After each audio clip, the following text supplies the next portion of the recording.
Numéro 55. Bienvenue dans cette contemplation. La révision d'aujourd'hui continue de déconstruire le système de pensée de l'ego avec une grande clarté. Elle montre que le monde que je vois n'est pas neutre, qu'il reflète simplement une attaque intérieure et que la sortie ne se trouve qu'en corrigeant la pensée. Les 5 idées revisitées forment un mouvement précis. Voir différemment, reconnaître l'attaque, abandonner l'attaque, renoncer à mes faux intérêts et découvrir le véritable but du monde. 1. Je suis déterminée à voir les choses différemment. Si je regarde honnêtement le monde tel que je le perçois, je vois maladie, désastre et mort. Ce constat n'est pas pessimiste,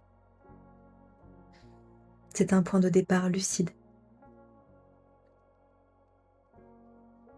Si je vois un monde de souffrance, alors je dois admettre que je ne comprends pas. Ce que je vois me dit que je ne sais pas qui je suis.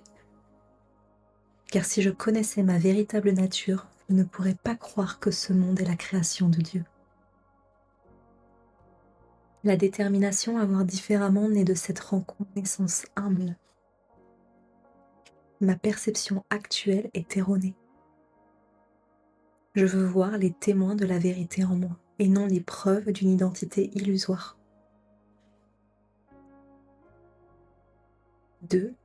Ce que je vois est une forme de vengeance. Le monde que je perçois est un monde d'attaque.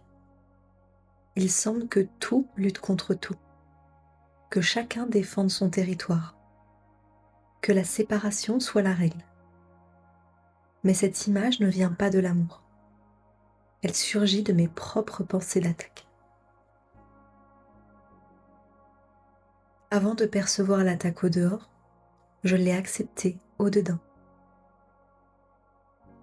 Mes pensées d'attaque donnent naissance à un monde d'attaque. Le problème n'est donc pas le monde, mais la pensée qui le projette. Ce sont mes pensées aimantes qui me sauveront. Non en changeant les formes, mais en changeant la perception. 3. Je peux échapper de ce monde en abandonnant les pensées d'attaque.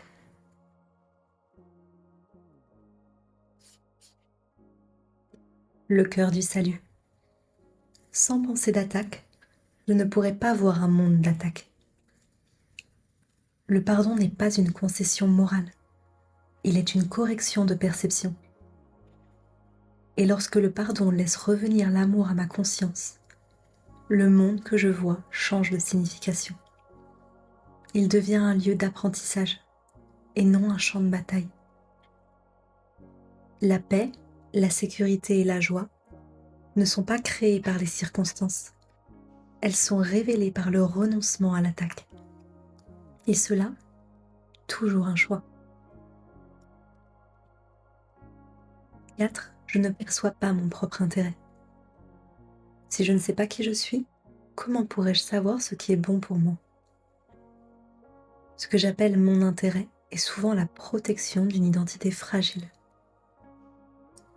Je défends une image, je protège une histoire, je renforce un personnage. Mais cela ne fait que m'attacher davantage au monde des illusions. Reconnaître que je ne perçois pas mon propre intérêt est une forme de maturité spirituelle. Je suis disposée à suivre un guide intérieur qui voit au-delà de mes préférences immédiates. 5. Je ne sais pas à quoi sert quoi que ce soit. Voici la dernière idée. Le monde n'a pas le but que je lui attribue. Pour moi, il sert à prouver que mon identité séparée est réelle. Et j'utilise les situations, les relations, les succès, les échecs pour confirmer l'histoire que je crois être moi. C'est ce but qui rend le monde effrayant. Car un monde conçu pour prendre une illusion ne peut qu'être instable.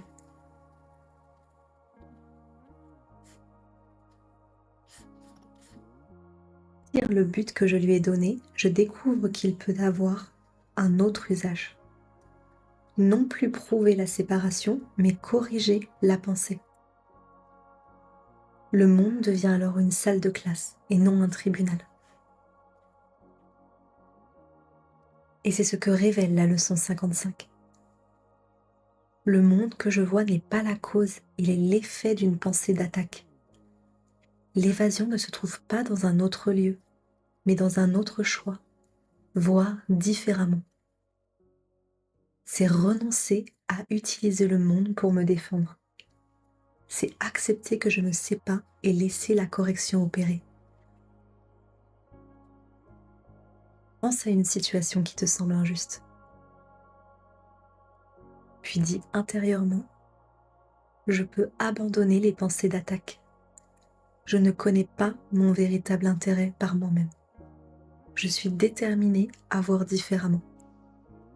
Et reste simplement dans cette ouverture. La révision d'aujourd'hui ne demande pas d'efforts spectaculaires.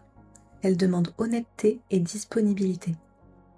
Et dans cette disponibilité, le monde commence à perdre son rôle de champ de bataille pour devenir un moyen de retour à l'esprit.